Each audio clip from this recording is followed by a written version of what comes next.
Welcome. Here with me today is Remy Minute, one of the partners of Ascension. Welcome, Remy. Thank you very much, Seb. And we're here today to talk about Ascension, its strategy and its portfolio. So Remy, you have a more interesting background than most VCs. We know that in Europe, only 7% are founders, and you are an ex-founder yourself. Could you give us a little bit of background on you and Ascension? Sure, yeah. I'll probably give you the background about Ascension first, because we're talking about Ascension. But we started 7 years ago with our first £1 million SEIS fund. And now, I suppose that makes us a startup VC in a startup world. Not sure quite how long we can use that name anymore because, we're now 170 in the portfolio, 16 people. We've grown from 1 million under management when I first joined to 75 million. So I think we're almost becoming part of the establishment. Yeah. So before that, I had give my age away here, I had a 25-year career in media. And I founded a TV company in 2006, which I ran as CEO for nearly 10 years before exiting to Sony in 2015. And that's when I got involved with Ascension. Yeah. So first of all, as an investor, because I had quite a lot of tax to pay. And then I'd known the managing partner, Jean, for nearly 20 years, knew and trusted him. Started off as an investor, joined the IC, and then over the kind of 2 years after that, kind of built my position in the company a little bit more, started to do some executive days, ran the IC, became a board director, invested in the company, and now I run the tax efficient side of the business as a kind of full-time job. But I'm also an investor in the funds. I try and support any investee companies that I see that I have a particular affiliation for.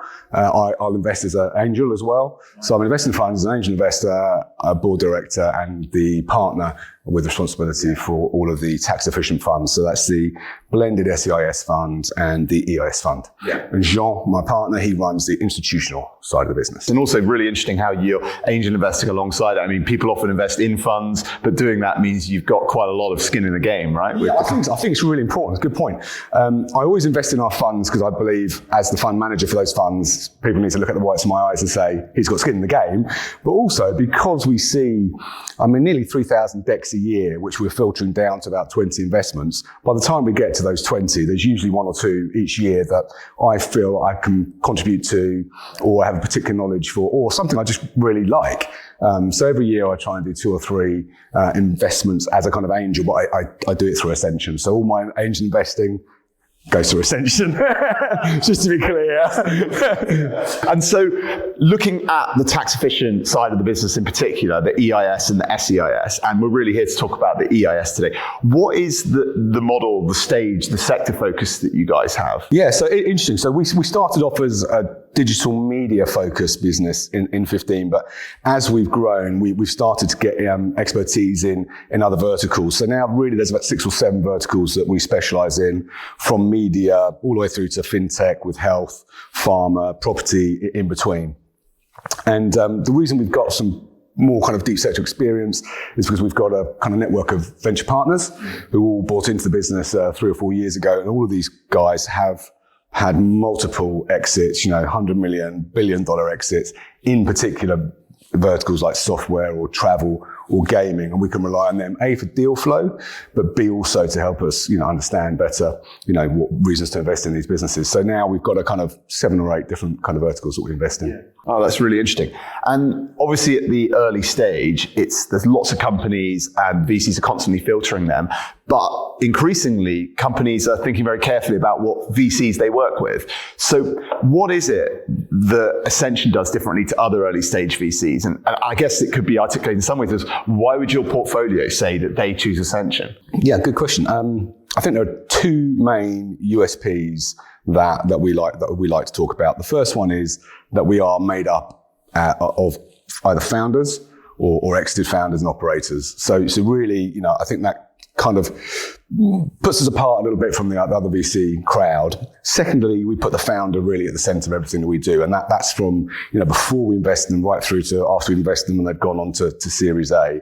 We really do try and super serve the founder, not just in terms of, portfolio management, holding their hands through their journey to Series A, but making sure they get enough value-added services from us, that we've got the right mentor or the right venture partner either invested in the deal or helping the investee company on their journey. So So I think they're the two things really, kind of just, we're operators and we super serve the founders. So you were highlighting there, Remy, about how you help on the journey to Series A.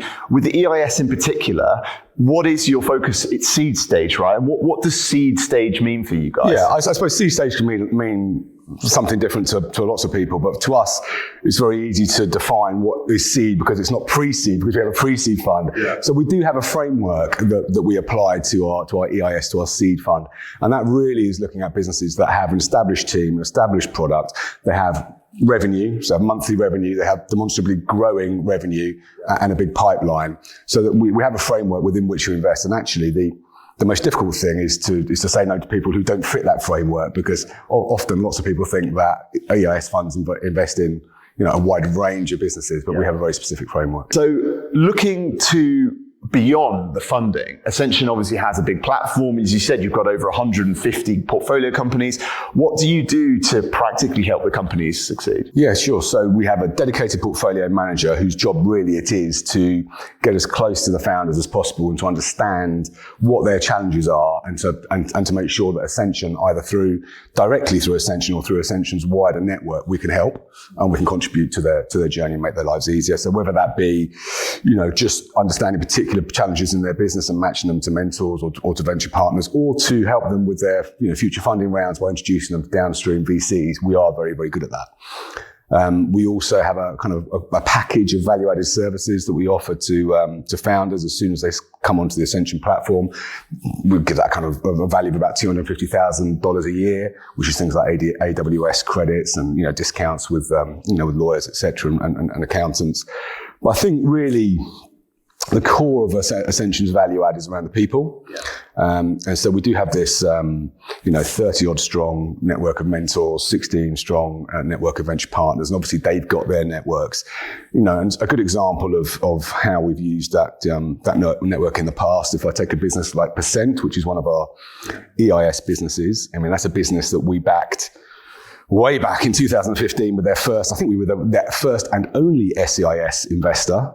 And I'll talk about their journey and where they are probably a little bit later on. But we matched one of our mentors, Mark Wood, to help them out, just with a bit of advice in the early stages. Mark's the ex-CEO of Future Publishing and ITN. So, he's a very well-established executive. And he's helped them throughout the years as a mentor, then as an investor, then as chairman, and he's grown with them and helped them, up until, and they've just closed a funding round, led by Google Ventures. It's a 9-figure valuation and they've taken an 8-figure raise. So, that's a really good example of how Ascension have helped. Yeah. They're really driving that 2015 cohort. Exactly. And we would say that, Henry and the team at Percent are, they're still really good friends of ours. Probably one of our closest founder relationships, yet we haven't invested a penny in Percent for 4 years. Yeah. Which is that strength right at the beginning when you're a young battlefield wartime CEO. And so looking at the EIS fund in particular, how diversified do you expect their portfolio to be? How many deals do you target? Yeah, so I think as I said earlier, we see incredibly about 3,000 decks a year, which sounds too much and probably is, when we do about 100 founder calls a month. But what that boils down to in the end is about 20 deals and tax efficient every year.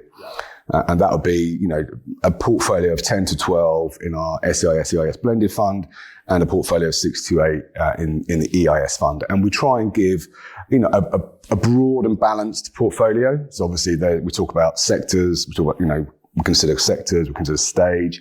We also consider if we've invested in them previously in SEIS, and we can invest in or follow on in previous investments, but we're very limited in how we do that.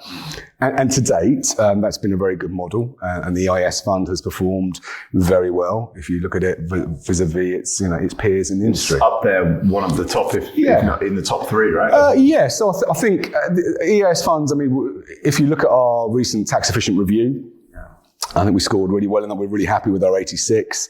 And if you look at that and the performance of the Ascension funds vis-a-vis the kind of more established competitors. We're definitely in the upper tercile in terms of, performance, money return to the investor, but we're also firmly in the kind of lower quartile in terms of our fees, costs, right? Yeah. Yeah, and the fees, and basically the how many pence of profit per pound we return to the investor. So we're really proud of that performance, and it's really good to see it in black and white with the tax efficient review. That makes total sense. Obviously, tax efficient review being the industry-wide review platform, one of the industry-wide review platforms that looks at all the products. Yeah, and so 3,000 companies is a lot of companies for a team. Is that almost 100 companies per person in the business? So how do you source those deals? How do they come to your door? So after 7 years of operation, we have a unique recipe for that, and there's really four ingredients in that recipe. The first is that we've been doing this for 7 years. And we do have a very good reputation. Our TR score is a validation of that. The UK BAA award that we recently won. BOHR saying we're the most active VC in Europe. We've got 170 deals. That means we've co-invested with, pretty much everyone. So actually, inbound deal flow is still the majority of that 3,000. But we'd like to think they're pretty good quality, and that we're very good at spotting the ones that aren't. So the majority of that is still inbound. But then we have our co-investors. So, the great and the good of, pre-seed, seed. Last year we were co-investing alongside some of the biggest names in VC. That stopped. They've had their little holiday, I think, into early stage and gone back to Series C, but we did a bit of that. So we have co-investors. Our venture partners are fantastic for deal flow. And they often get sent deals themselves. And they, like I said earlier, they do all of their tax-efficient investing through Ascension, so that's great. And lastly, our founders. And we spend a lot of time talking to our founders, whether that be on Slack or our monthly events or just the lunches and dinners and drinks that we have with them.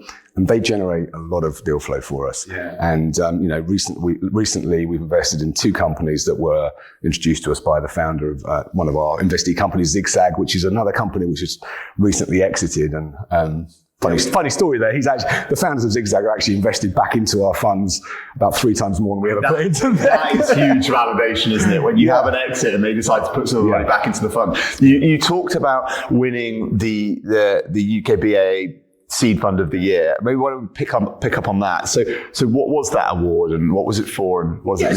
So it's just, I think it's just recognition really of the work we've done over those last 7 years as being a very, very active investor in the UK pre-seed and early stage, VC market. And it's just one of kind of, quite a few validations such as the TER or such as BOHR, what BOHR say about us. So yeah, we're very proud of it.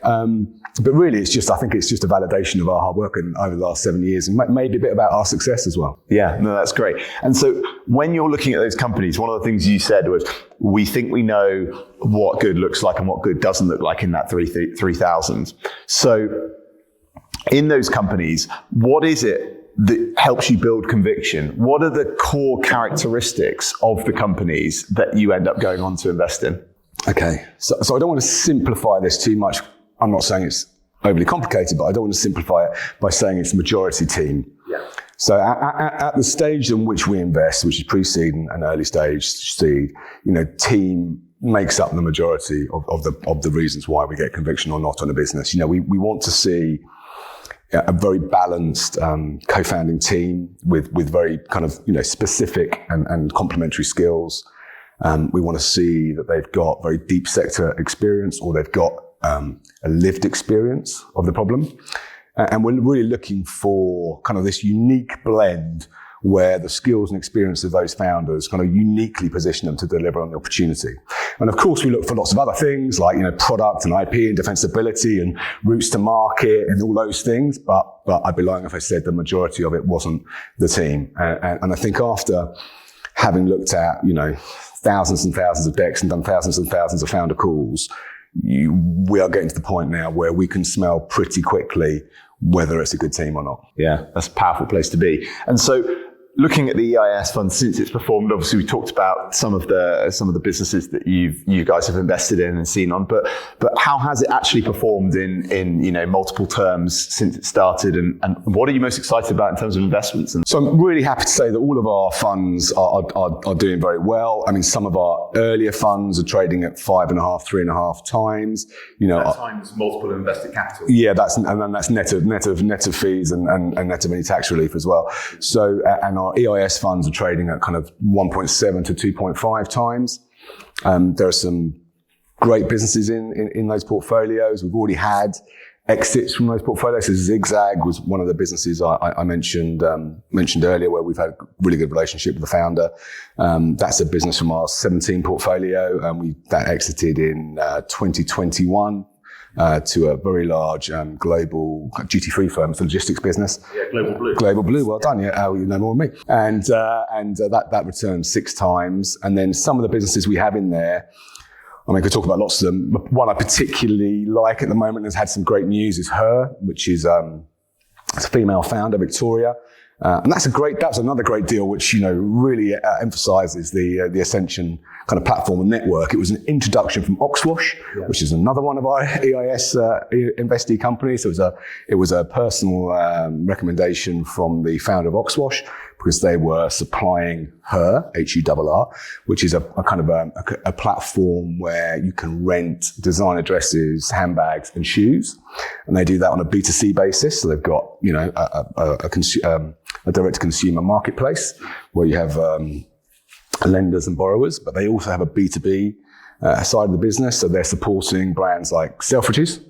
So they're doing all of Selfridges kind of, bags, clothes and shoes rentals. And they've just announced last week they're doing John Lewis. Oh, great. So that's one of our, that's one of our kind of favorite businesses at the moment. Turning to the other side of VC, what we do is invest in high growth, high risk businesses that can fail, and there are great successes and failures. How many failures have you had? Have you had any full write downs? I imagine so. And what are the learnings from that? So the answer is yes. We have, I think out of the 170 in the portfolio, we have lost 12. So I think that gives us still about 85, 90% strike rate, which is, well above average. Well above average, considering we have just been through, the global pandemic as well. And the flip side of that is that last year was one of the best years ever for fundraising in VC. So everyone's sitting there kind of not quite knowing what to do with their money. Yeah, so we have had some attrition, but not very much. I think we're still kind of punching well above our weight.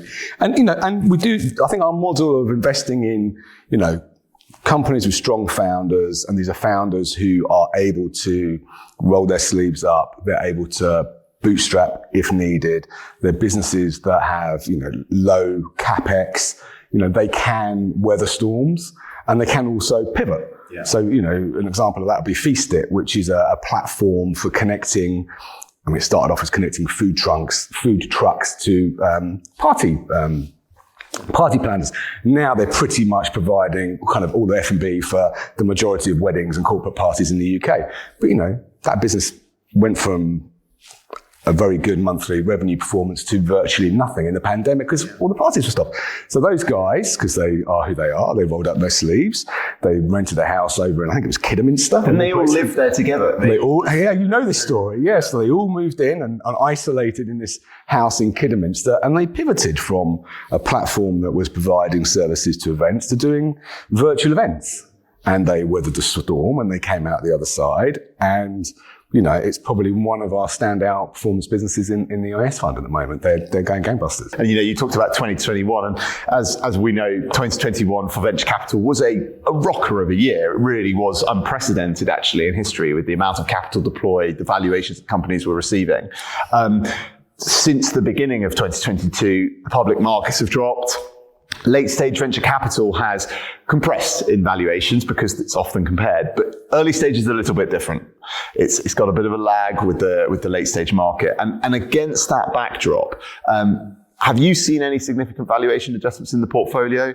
And have you revalued your portfolio to sort of reflect this? Or do you think you're going to, as you said with Feast It, weather the storm? Yeah, so I think you're right to say that there is a bit of insulation in early stage. I mean, there is a much, lower correlation between, public markets and early stage. There's a very high correlation between performance of public markets and later stage VC. So we are a little bit insulated, and there is quite a lot of money, kind of a lot of dry powder around. So, we only value our portfolio on recent, third-party fundraisers. So we haven't gone back and kind of revalued them back to, their last fundraise. We don't think that would be fair. Also, with the stage that we're working at, we're trying to give a 3 times return net of fees, net of tax relief to our investors. And it's a lot easier giving a 3 times return if you're starting with a smaller number. It's the law of bigger numbers really does apply here. If we're trying to give a 3 times return on a business that's, gone from a 50 to 100 million valuation in the last 2 years and maybe probably is looking at a down round, that's quite difficult. Yeah. But because we're getting involved in businesses very early and we're holding their hands to kind of Series A, there is that insulation around them. It is easier to give that, not easier, but it's probably, it's more difficult to give that return with bigger numbers. Yeah, exactly. So there's like that resilience is really helping pull through the portfolio at the moment. Now, some of our investors are new to VC, experienced investors, but they've never touched venture capital itself as an asset class. What would you say to them when they're looking at investing in VC alongside other potentials, the stock market, art, crypto? Why venture capital? A venture capital portfolio sits very well alongside, your other more traditional investments like your pension and your VCT. And, anybody can invest in venture capital. That's why we're here, because we have access to anybody on the platform, on the further platform. But, generally I say, it should be part of a portfolio. A balanced portfolio. And why should investors consider VC against, say, crowdfunding or angel investing? I think curation is probably the word. If I look at what we do, say we've got, 16 industry experts who have been doing this for 7 years, who have looked at, I don't know, in those 7 years, 21,000 decks, let's say, and invested in 170 companies. That's a lot of experience. And that's a lot of filtering that's going on from seeing those companies down to actually making the investments. And when we've talked about attrition, our attrition rate's pretty low. So I think it's fair to say we're quite good at it.